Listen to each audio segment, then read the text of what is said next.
video games.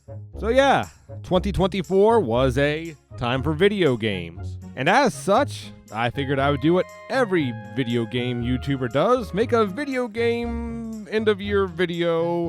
It's going to be a little different.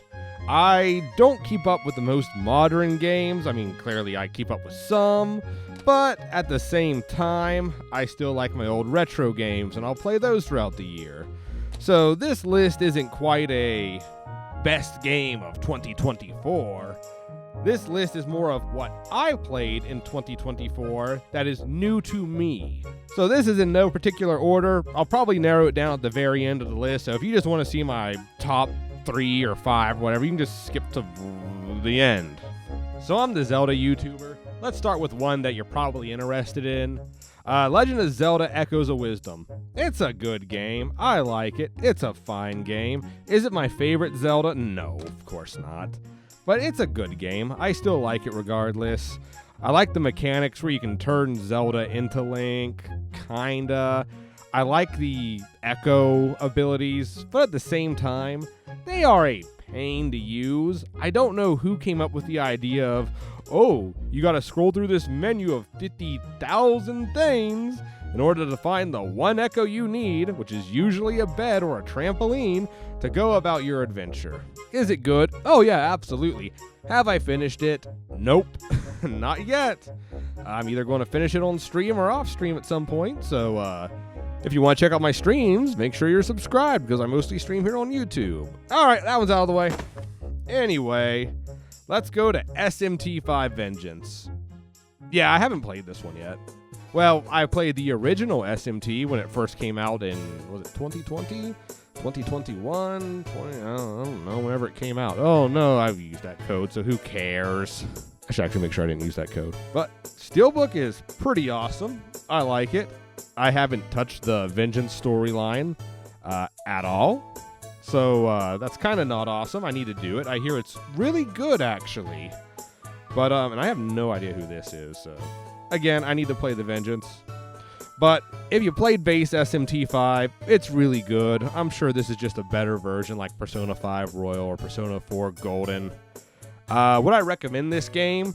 If you're a hardcore RPG fan and you want a pretty difficult RPG, then absolutely. And then the Vengeance storyline, just more stuff to do.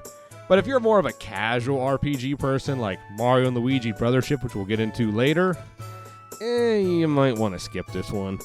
Really good game, but it's definitely not going to be in the top 5 because, 1, I didn't play the Vengeance story, and 2, I'm not a big fan of remakes being in top 5, top 10 lists, unless they do something that drastically changes them. Speaking of games that drastically change things, Final Fantasy VII Rebirth. Oh, now, this was a good game. I got this day 1 when it came. How do you open this? This stupid thing, come on. Where's the opening? We found it. Oh, I haven't opened this since I messed with it earlier. Oh, it looks pretty cool in there. Let's see what we got. As I was saying, I played this when it came out. I binged it for a good month straight. Ooh, soundtrack CD. That's pretty cool. I can't read Japanese, but thank God there's English text there. Let's see. The Grasslands Battle Edit. It's a sound sample, so you don't really have the whole soundtrack, which is kind of a shame, but it's still a nice little bonus they gave in there. What else is in this little goodie box? Come here, come out of there. I'm making some collector angry somewhere. I already know. Ooh, the Steelbook. Yeah, we got the little Buster Sword there. We got a little Buster Sword. And we got Zack and Cloud. Not to be confused with Zack and Cody.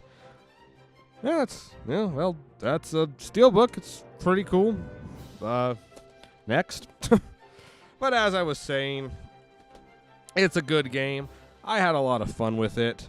We'll be going back to it. Probably not the Platinum it or 100% it, but it's a dang good game. I had a lot of fun with it. I really like the overworld. It fixed a lot of the problems from Remake, which Remake was also a very good Final Fantasy game, but it wasn't as good as, I don't know, Base 7, but I think Rebirth is at least up there, if not way better. So Well, the art book's pretty cool. I have not looked at this. Ooh. But I'm sure someone's put this online, and you can see it at a much better quality than me awkwardly holding it around the camera. Ooh. What should we grab next? How about Armored Core? You want to know why I bought this? It was on a buy two, get one sale with Deadpool. And there was some other game I got. I don't even remember what it was, and I already sold it because I really just wanted these two. I have never played Armored Core, actually. I hear they're good, and I haven't played it. Deadpool. You know, everyone was hyped for Deadpool and Wolverine. It was a good movie. I had fun at the theater. But Deadpool, it's okay game. I played it for 4 hours, 3 hours. It's pretty mediocre in all honesty. You can get more enjoyment out of Metal Gear Rising Revengeance or Bayonetta or Nier Automata. It's a good game. If you're a Deadpool fan, I'm sure you'll enjoy it and you'll enjoy the writing.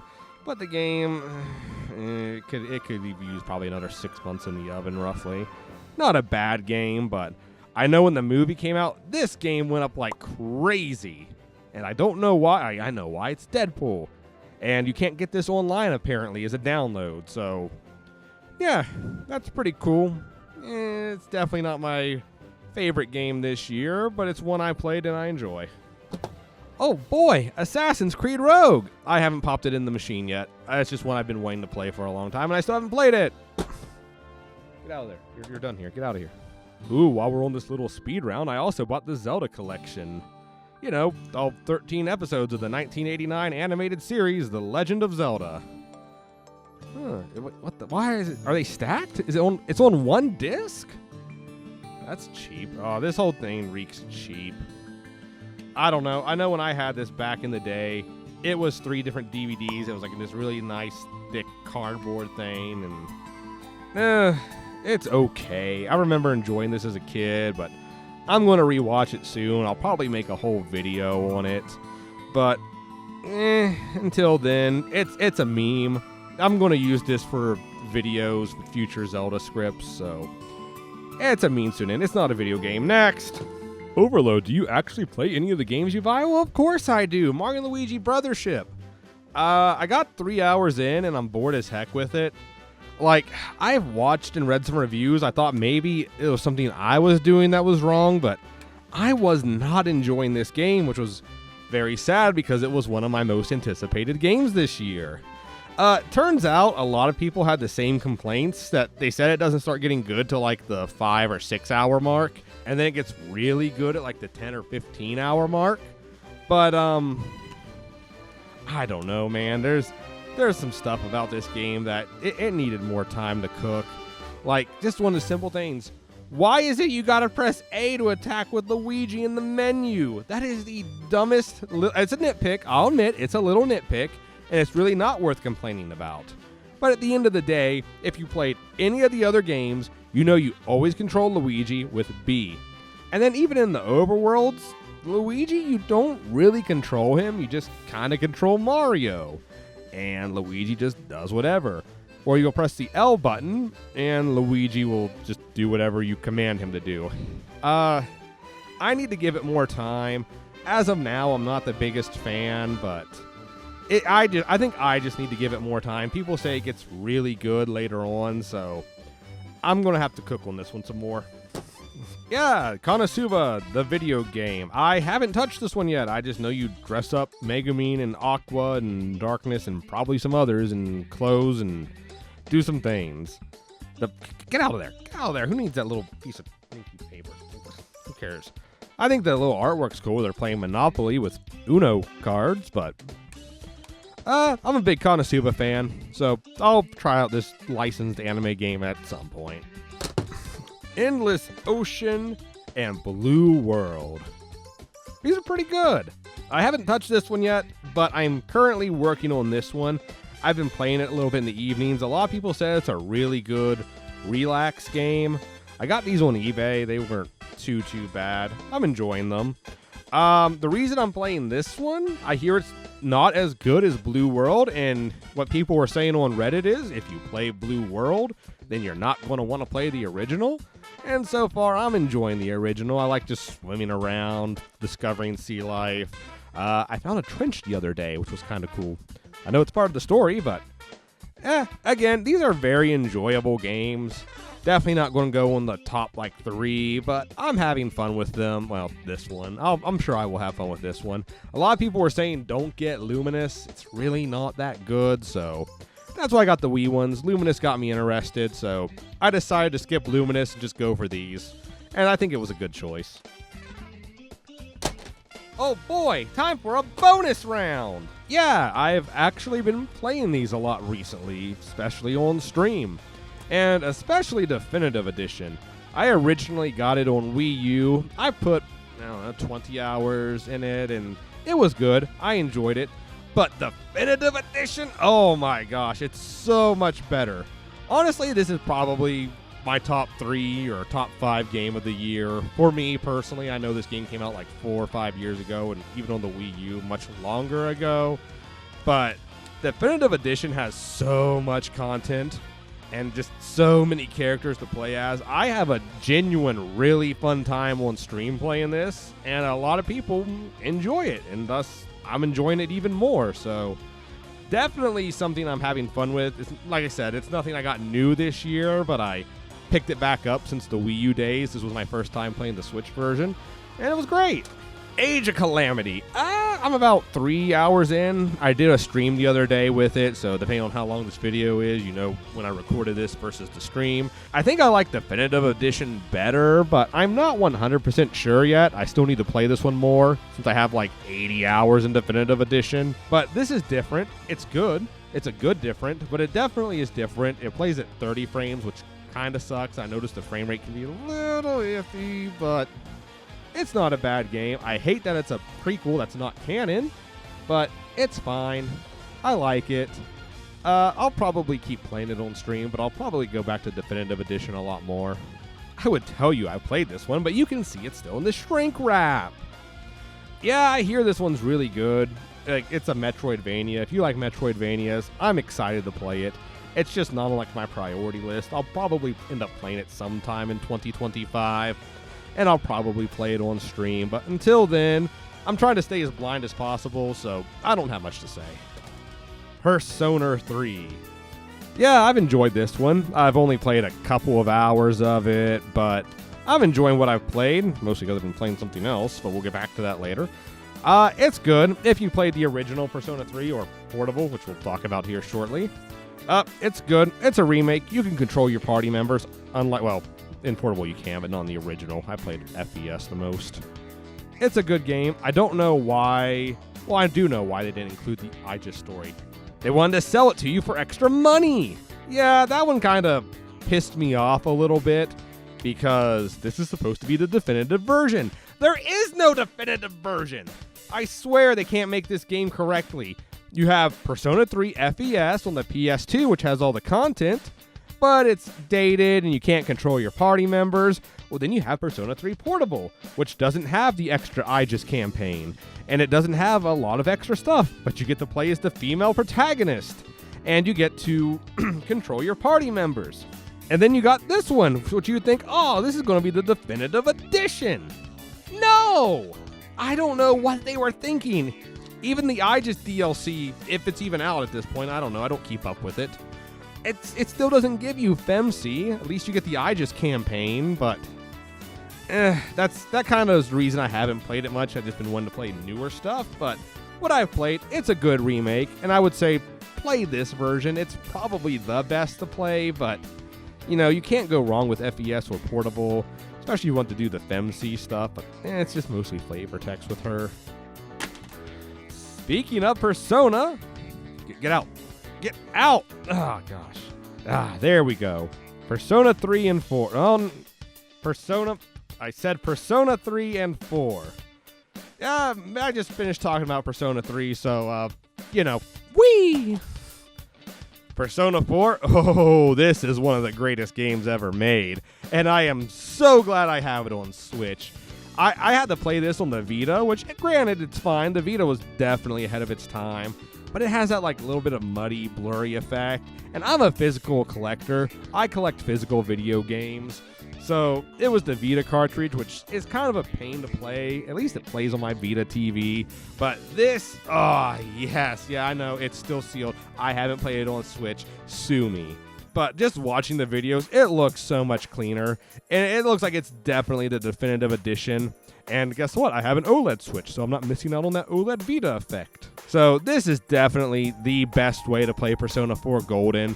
If you don't have a physical copy, I recommend just downloading it. It's a lot cheaper. But definitely give this one a shot. It's so good if you're any bit of a Persona fan.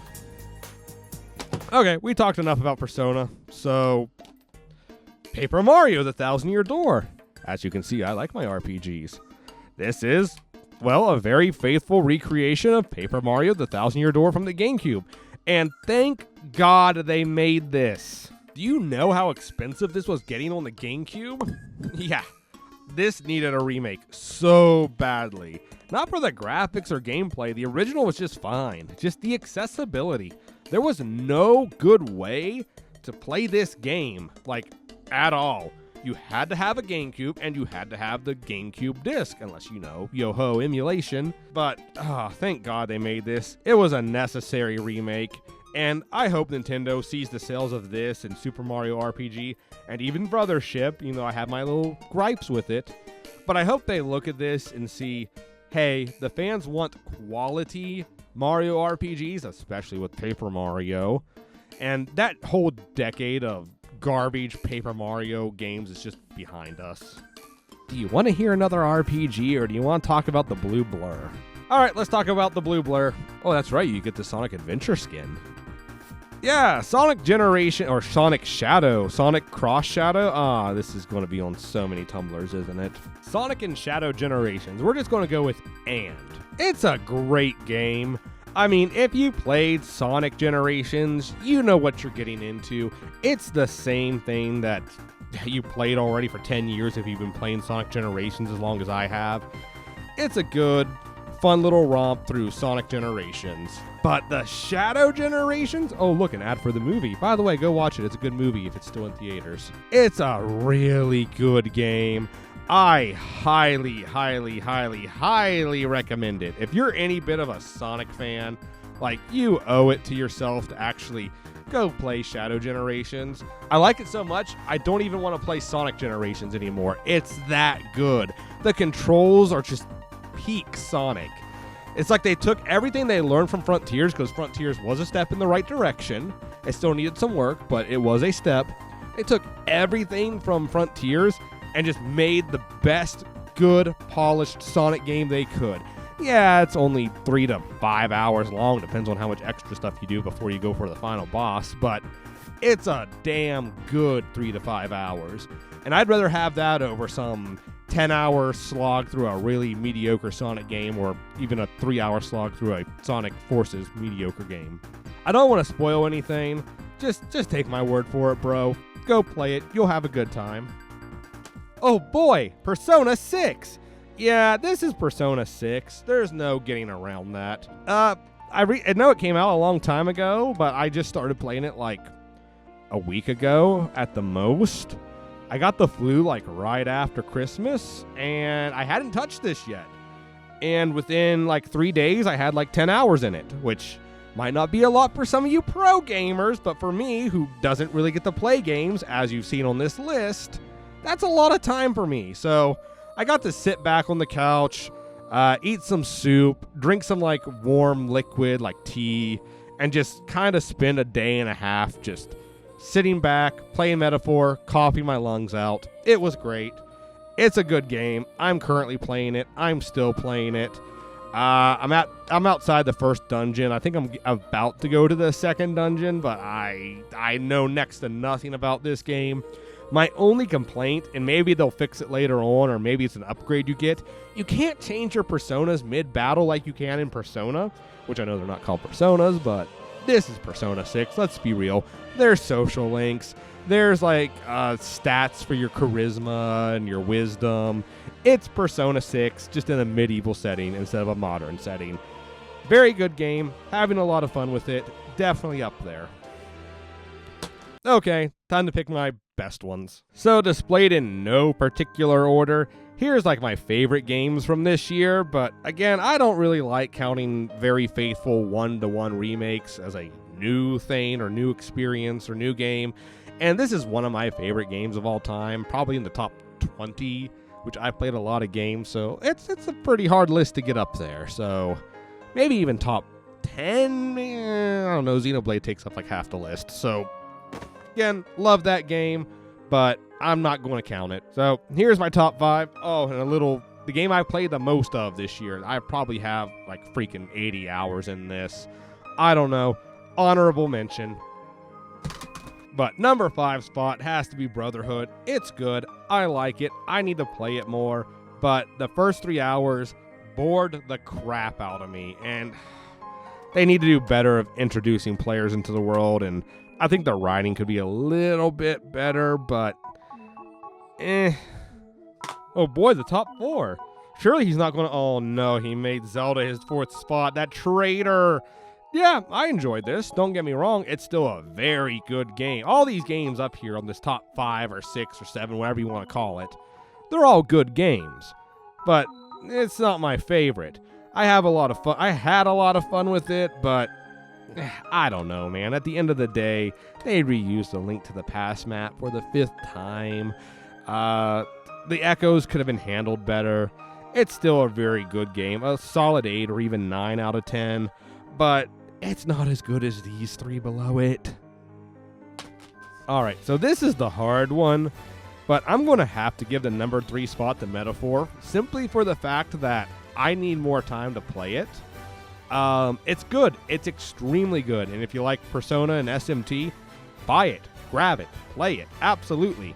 I'm having a blast with it. But I'm literally only like a week in at the most. And I have like 10 or 15 hours roughly, guesstimation. But it's a good game. It's a solid, damn good game. I like the art style, but I like Persona better. I get so tired and bored of the medieval fantasy 7, 'tis night, 'twas this, blah, blah, blah. I don't care. I can connect much better with the characters when you have Yosuke being like, dude, I just want to connect with the girls. And then you got Chad, it's like, I'm going to punch you in the face, bro. It's good. I like it a lot. Like I said, number 3 spot, fantastic game. All right, this is a hard one for me. Because I just watched a movie like 2 weeks ago, 3 weeks ago, roughly. A lot of recency bias. This is only 3 hours to 5 hours max, and if you want to go completionist, 9? Just the main story on this is 30 hours. I know time isn't a good way to measure that because, quality over quantity. But there's a lot of good quality throughout Rebirth, through the whole thing. And if you're a Final Fantasy fan, this game is definitely for you. There's a lot of callbacks, a lot of nods, a lot of jokes. These are both damn good games. If you're a Sonic fan, pick this up. You owe it to yourself. Pick it up immediately. If you're a Final Fantasy fan, pick this up. You owe it to yourself immediately. All right, I would say my number 1 spot would have to be Rebirth, just for the fact of how much there is to do. I had a smile on my face the whole way through. All the boss fights were fun. I had a great time. And that's not to say I didn't have a great time with Shadow. I had a fantastic time with Shadow. Ian Flynn did a freaking fantastic job writing this. I'm so glad the good writing of Sonic is back. Well, with Frontiers and Shadow, hopefully the next game is just as back as those games. I'm so glad the meta era of Sonic is basically over. And these are probably my 2 picks, but I have to give one a number 1 spot, and I'm going to give it to Rebirth, with Shadow being a very close second. So yeah, that's my list for 2024. Here's to a really good game collecting of 2025 and some new games to play, and who knows, maybe they'll inspire some new skits along the way. I can do more than just Zelda. I actually have something non-Zelda coming up soon, so. All right, with that out of the way, post-production overload, we'll shout out the Patreons. Here you go. Hey guys, if you enjoyed that video, let me know by pressing the like button and subscribe. It goes a long way to helping the channel. And if you would like to see more videos like this one, let me know in a comment down below. I'll be sure to read all of them. And as always, special shout out to my Patreons! TMD Torben MD, Sober and Stupid 99, Gunner, Gabriel Arnarson, Combat Toast, Samu, Trevor Ferguson, Kane, Will Anderson, Marie, Omniverse Hopper Lucio, Cabbage Lord, Ryder 8863, Alt, and Comet Lightning. Thank you so much for the support. I really appreciate it. And remember, you can support me and the channel for as little as $1 a month over on Patreon. Alright, with all that out of the way, I'll see you in the next video.